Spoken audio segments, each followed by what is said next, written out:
Well, it's time now for our look at what's hitting the headlines in the French media this Friday with our press reviewer, Florence Filomeno, who joins me now. Hello, Florence. Hey, Lorna. Right, so round two of the socialist opposition primary vote coming up this Sunday. They're having a US-style vote to choose their candidate to face Nicolas Sarkozy. And there's been a lot of focus on the two leading candidates, but Libération is focusing on the voters. That's right, and there's a portrait of 6 of those voters here on the cover of Libération, and the headline says, "À vous de jouer," it's up to you. The game is in your hands. Now, inside, the paper focuses on just how the two candidates, François Hollande and Martine Aubry, have been preparing for the home stretch. The two candidates held their last campaign meeting yesterday. Martine Aubry held her campaign meeting in Lille. She said it's going to be a tight race, rather. Every vote is going to count.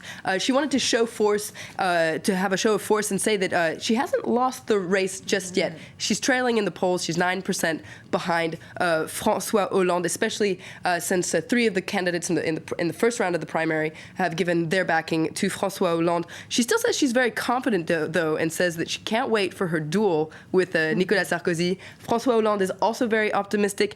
He held his meeting here in Paris at Le Bataclan. It's a famous venue here.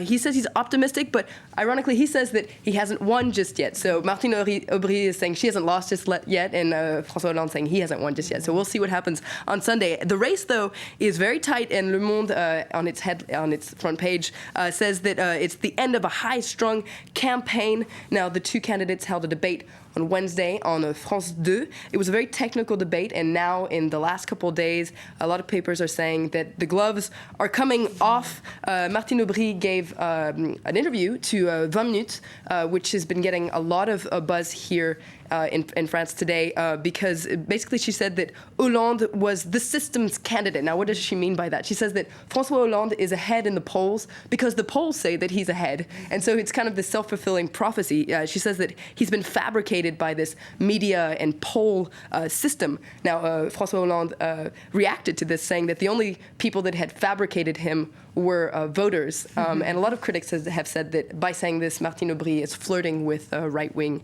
rhetoric.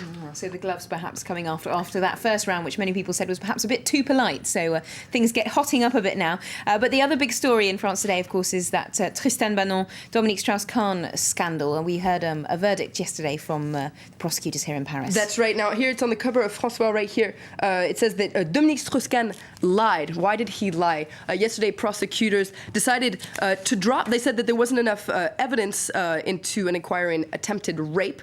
But they said, however, that there was evidence of sexual assault. And so that's perhaps why François is suggesting that Dominique Strauss-Kahn lied, because he said that he had only tried to kiss Tristan Banon. Tristan Banon says that he attempted to rape her in 2003. It's also on the cover of Le Parisien, which says that Dominique Strauss-Kahn eludes prosecution. And inside Le Parisien tells us that Tristan Banon might still file for a civil suit against Dominique Strauss-Kahn. As indeed he's facing in the US. But that's also in Le Figaro, isn't it, that story? That story is in Le Figaro. It's in a lot of papers here in France, and a lot of them are focusing on the fact that, okay, there wasn't enough evidence for attempted rape, but there was evidence that was suggesting a sexual assault, which has a shorter statute of limitations here in France, 3 years as opposed to 10 years.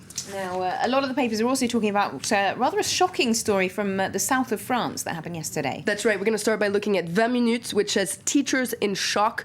Basically, this happened in the southern town of Béziers. A teacher set herself on fire in her school playground yesterday to protest against unruly students. Now, the 44-year-old mathematics teacher was flown by helicopter with third-degree burns. Now, she did have a history of depression, and according to 20 Minutes, it was actually the students that she was protesting against that ended up saving her life. Okay, and just really quickly to end with, La Montagne, a local paper, is telling us why we might not want to have a drink with Nicolas Sarkozy. That's right. This is according to La Montagne. Sarkozy was visiting the town of Villetel. It's in the center of France. And he entered a bar and he said, this is my round. And he ordered coffees for a bunch of people. And then when he left, he forgot to pay. And so but he still owes the cafe 6.60 euros, or I guess another round. Maybe he'll go back and settle up a bit later. Thanks very much indeed, Florence, for that look at all today's French newspapers.